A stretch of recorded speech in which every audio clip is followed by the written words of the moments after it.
तर चला, आज आम्ही रूमवर बनवलं होतं दाल पालक. तो आधीच धुवून घेतला, कांदा टमाटर कापलं, लसूण पण कापला, मिरची आधीच कापली होती आणि थोडा सांबार कापला.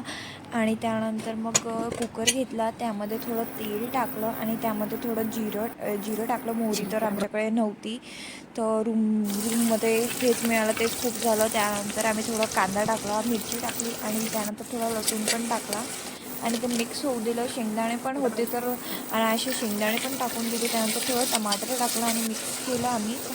आणि मग त्यानंतर थोडं सांबार टाकला आणि ते मिक्स होऊ दिलं.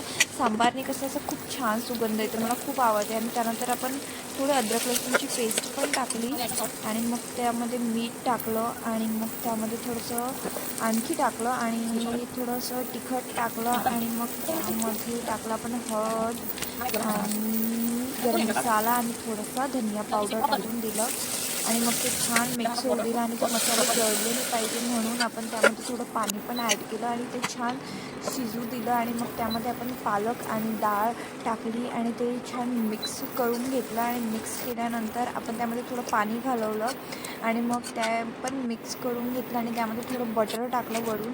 असं खूप छान सुगंध आणि खूप छान फ्लेवर येते, त्यासाठी टाकलं. आणि मग त्याला उकळी येऊ दिली थोडी आणि मग आपण कुकरचं झाकण लावून दिलं आणि मग काय शिट्टी होऊ दिली 3. आणि मग त्यानंतर आपली डाळ भाजी रेडी आहे. आणि आपलं डाळ भाजी ही